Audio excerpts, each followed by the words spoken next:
What do you do when your president orders you to empty the national treasury at 2 a.m., 2 days before an invasion? In Saddam's Iraq, you obey.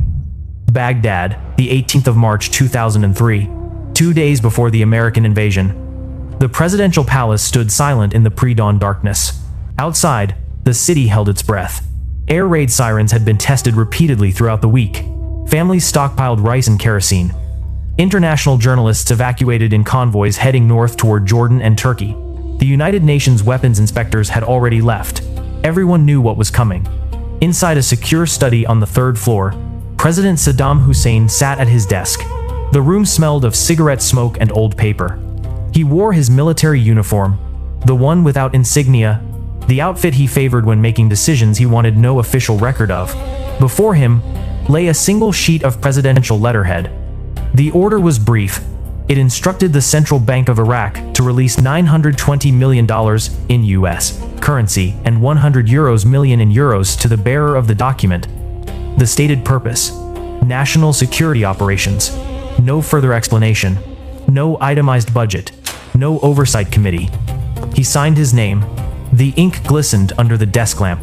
Within hours, 3 unmarked trucks would arrive at the Central Bank of Iraq. By dawn, they would carry nearly $1 billion in cash by direct command of the president into the disintegrating night of a dying regime. The phone call reached Central Bank Governor Saad al-Rawi at 2:17 a.m. He had not been sleeping. No one in Baghdad slept properly anymore. The city existed in a state of suspended catastrophe, waiting for the blow everyone knew was coming. Al-Rawi sat in his living room with the lights off, listening to the hum of the generator in his garden. Electricity had been intermittent for weeks. The regime was conserving power for military operations. The streets outside his villa were silent. Curfew had been in effect since sunset. Military convoys moved through the darkness without headlights, their destinations unknown. Fighter jets screamed overhead at irregular intervals, patrolling for incoming missiles. The entire city had the feeling of an organism bracing for trauma, every system shutting down except those essential for survival. The voice on the phone was clipped, official, uninterested in pleasantries. A presidential order was being transmitted immediately. The governor was to report to the bank within 30 minutes. He was to prepare the main vault. He was to speak to no one. Al-Rawi understood immediately. In Saddam's Iraq, hesitation was treason. Questions were weakness. Compliance was survival.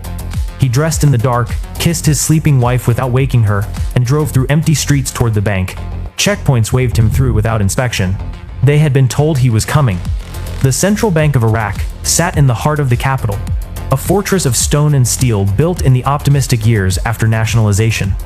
Its vaults contained the reserves that backed the Iraqi dinar, the cash that paid government salaries, the emergency funds meant to sustain the state through crisis. The building had survived the Iran-Iraq War, the Gulf War. Decades of sanctions. Its walls were 3 feet thick. Its security systems, though outdated by Western standards, were formidable by regional ones. When al-Rawi arrived, 6 other senior bank officials were already there, summoned by the same midnight calls. They stood in the lobby without speaking, their faces gray in the fluorescent light. No one asked questions. In a dictatorship, the less you know, the safer you are. They had all learned this lesson years ago. The head of security unlocked the vault room doors. The metal hinges creaked in the silence. At 4:12 a.m., the trucks arrived. They came through the rear entrance, escorted by vehicles from the Special Republican Guard, Saddam's most elite unit, composed of tribal loyalists from Tikrit, men whose families had been elevated to wealth and power through their proximity to the president. These were not common soldiers. They moved with the quiet efficiency of professionals executing a rehearsed plan. The man who stepped out of the lead vehicle was Qusay Hussein, the younger son, the heir apparent, the Minister of Defense. He was 36 years old, lean and controlled, wearing civilian clothes, dark trousers, a leather jacket. He carried no weapon. He didn't need to. Unlike his brother Uday, known for his volatility and sadism, Qusay operated with cold precision. He had managed Iraq's internal security apparatus for years, overseeing the Special Security Organization, the Republican Guard, and the vast network of informants that kept his father in power. If Uday was the regime's it-all impulse and cruelty, Qusay was its superego. calculating and methodical. He had prepared for this moment, perhaps for weeks, perhaps for months. Hussein nodded to the governor. You received the order. It was not a question. Al-Rawi handed him the faxed document, already trembling in his hands. Hussein glanced at it without interest and passed it to an aide. Begin! Hussein said. The withdrawal lasted 5 hours. It was conducted in near silence. Bank staff, roused from their homes, moved like automatons. They unlocked cages. They counted bundles. They loaded metal cases onto dollies and wheeled them toward the loading bay. The repetition became hypnotic. Lift, stack, sign, repeat. The money came in shrink-wrapped bricks. Each brick contained 100 bills. 10 bricks made a bundle. 4 bundles filled a case. The cases were aluminum, military grade, stamped with serial numbers no one bothered to record. $920 million in US currency. 100 million in euros. Together, the haul equaled roughly $1.4 billion in 2003 dollars, nearly $2.3 billion adjusted for inflation today. It was more than Iraq's entire annual health budget. It was 3 times the Ministry of Education's yearly expenditure. It was the equivalent of every public employee's salary for 4 months. The physical weight was staggering. $1 million in $100 bills weighs approximately 22 pounds. The entire withdrawal weighed over 20 tons. Soldiers formed a human chain from vault to truck. They worked in pairs, grunting under the load, their boots scraping against the polished floor. Sweat darkened their uniforms despite the cool night air. No one spoke except to confirm counts. The rhythm became mechanical. Count, load, sign, move. Count, load, sign, move. Some of the bank employees wept quietly as they worked. They understood what this meant. They were dismantling their country's future, brick by brick, dollar by dollar. But there was no choice. To refuse would mean death not just for them, but for their families. The Special Republican Guard didn't leave witnesses who disobeyed. Hussein watched from a chair in the corner, smoking. He checked his watch periodically but showed no impatience. Occasionally, he consulted with an officer, their conversation too quiet to overhear. He signed exactly 1 document that night, a handwritten acknowledgement on bank stationery confirming receipt of the funds. It was the only official record ever created. By 9 a.m., the vaults were empty. 37 cases of cash sat in 3 covered trucks. The convoy prepared to leave through the rear gate, taking service roads that bypassed the city center. At 9:15 a.m., they disappeared into Baghdad's labyrinth of alleyways and boulevards, heading northwest. Bank employees stood in the loading bay, watching the dust settle. The governor dismissed them without ceremony. They returned to their homes through streets that felt different now, lighter, as if the city itself had lost ballast. Inside the central bank, the vault doors hung open. The empty shelves gleamed under the lights. By nightfall, the first American cruise missiles would strike targets across Baghdad. But Iraq's financial collapse had already begun. The 19th of March 2003, 9:30 p.m. local time. President George Walker Bush addressed the American people from the White House. American and coalition forces are in the early stages of military operations to disarm Iraq, to free its people, and to defend the world from grave danger. 40 minutes later, the first Tomahawk missiles struck. Operation Iraqi Freedom, or Operation Shock and Awe, as the media dubbed it, began with surgical strikes on government buildings, communications towers, and presidential palaces. The night sky over Baghdad lit up with explosions and tracer fire. International news cameras, positioned on hotel rooftops, broadcast the bombardment live to a watching world. While bombs fell, Iraq's financial infrastructure imploded. The immediate effect was invisible, but catastrophic. Government ministries, already on edge, found themselves unable to access operating funds. Hospitals that relied on central disbursements couldn't pay suppliers. Pharmaceutical imports stopped. Doctors worked without anesthesia. Surgeons reused gloves. Public sector salaries, which employed over 60% of Iraq's workforce, froze overnight. Teachers, civil servants, soldiers, millions of families suddenly had no income. Markets that operated on credit collapsed. The Iraqi dinar, pegged artificially high by regime decree, plummeted on black markets. Banks closed. ATMs went dark. People hoarded cash, but cash itself was becoming worthless. inflation spiraled. A loaf of bread that cost 250 dinars on March 18 cost 1,500 dinars by March 25. By April, basic goods were traded by barter. A generator for a car, gold jewelry for medicine. The entire monetary system that held society together simply evaporated. The economic chain reaction mirrored the military assault. But while bombs destroyed buildings, the bank heist destroyed the mechanism that kept a nation functioning. Saddam Hussein had not simply stolen money. He had performed financial evisceration on his own country. The regime's final act was not resistance. It was extraction. May 19, 2003. American forces had occupied Baghdad for 37 days. The regime had collapsed faster than anyone anticipated. Saddam's statue in Firdos Square was pulled down on April 9th.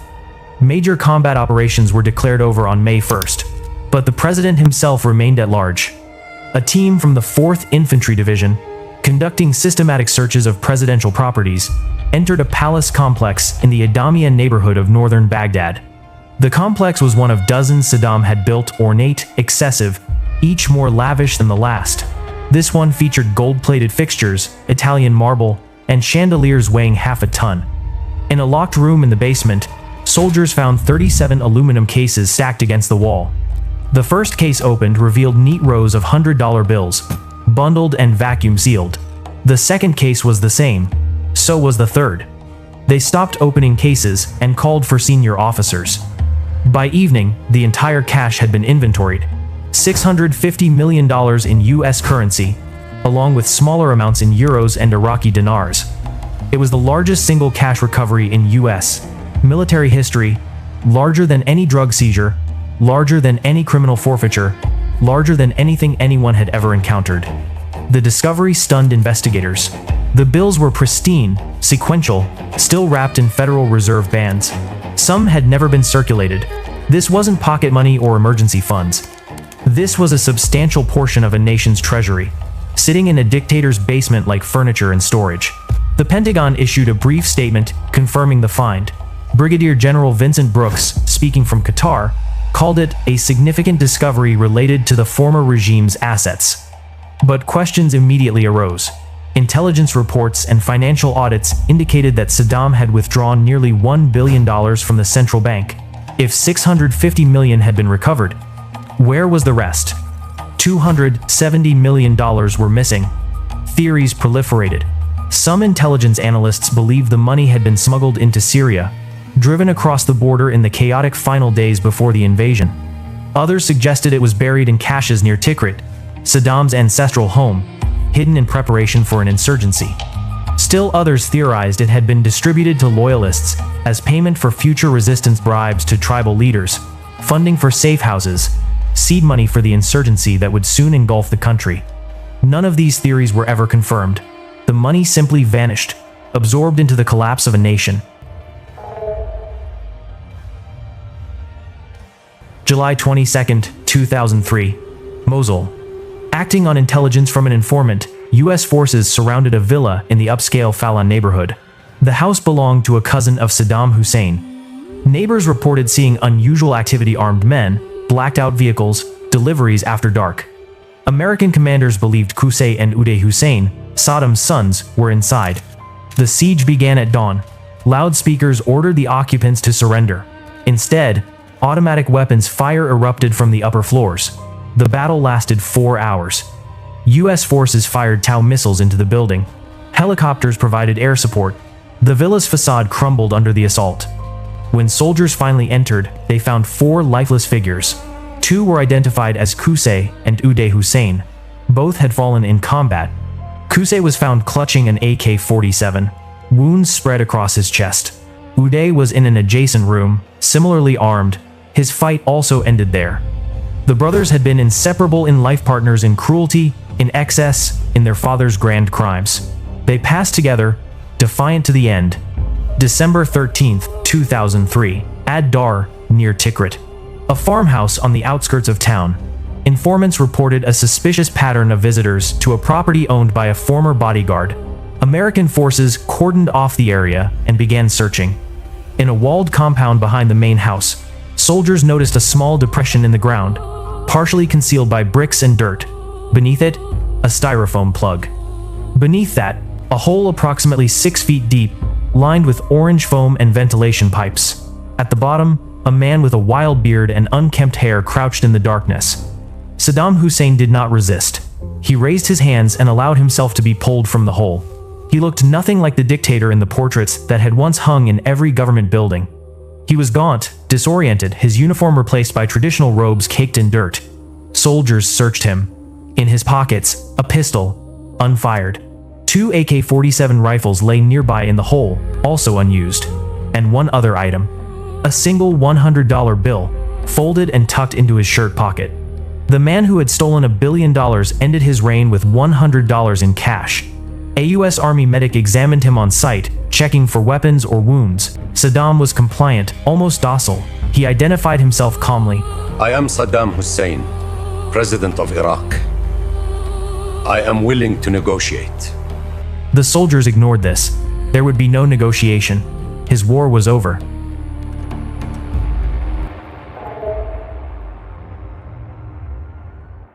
The US-led Coalition Provisional Authority launched a comprehensive audit of Iraq's finances in the summer of 2003.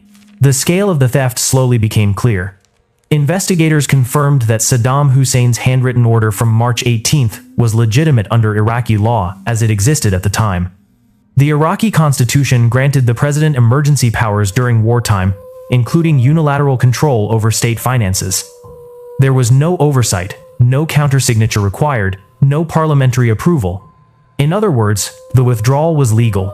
A dictator, stealing from his own country using the authority of the state itself. Pentagon officials struggled to describe the act. It wasn't a bank robbery in the conventional sense. It was self-theft, an autocrat looting his own treasury under the legal framework he had created. One U.S. Treasury investigator, speaking anonymously to the Washington Post in 2004, called it the purest expression of kleptocracy we've ever documented. It wasn't stolen by looters. It was stolen by the state, from itself. Subsequent investigations revealed that even the $650 million recovered by American forces largely disappeared. Some were used for reconstruction projects. Some went into operating funds for the Coalition Provisional Authority, but oversight was minimal, accounting haphazard. In the chaos of occupation, billions in both Iraqi and American funds were siphoned off through corruption, mismanagement, and outright fraud.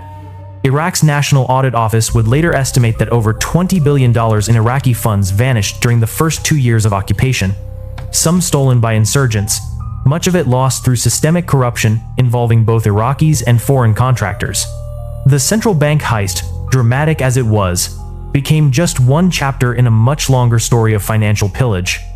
Congressional investigations in 2005 and 2007 documented systematic failures in tracking reconstruction funds. Pallets of cash, literally billions of dollars, were flown into Iraq on military transport planes and distributed with virtually no documentation.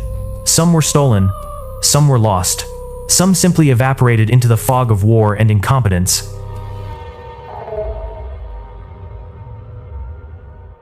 History remembers Saddam Hussein for mass graves, chemical weapons, invasions, and the cult of personality that defined his rule. The central bank heist rarely appears in those narratives. It was overshadowed by war, by insurgency, by the chaos that followed regime collapse. But for Iraqis, the heist became something else, a parable of betrayal. Saddam's reign had always blurred the line between state and family. His sons held ministerial posts. His cousins commanded military units. His tribe from Tikrit controlled the security apparatus. Iraq's wealth was never public.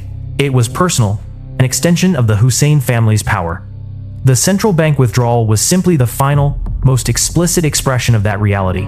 The regime didn't fall and then got looted. It was looted as it fell, by the very men who had built it.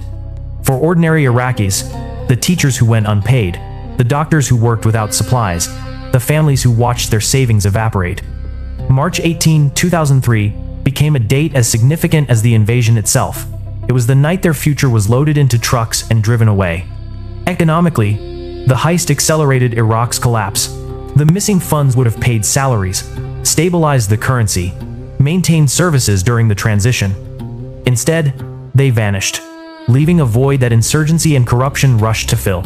Symbolically, it marked something darker, the moment a state turned on itself, when the apparatus meant to protect a nation instead consumed it. The Central Bank of Iraq still stands in Baghdad, rebuilt and operational. Its vaults are full again, backed by oil revenues and international reserves. But Iraqis, who remember that night, see it differently. The empty vault from March 2003 exists now as a kind of ghost, invisible but permanent, a monument to what was taken. A reminder that the invasion didn't destroy Iraq's financial stability. It exposed that it was already gone. Saddam Hussein did that himself. The heist remains, like so many crimes of that era, unresolved. Some of the missing money may still be buried in the desert near Tikrit. Some may have funded the insurgency that killed thousands. Some may sit in foreign accounts, laundered through shell companies and intermediaries.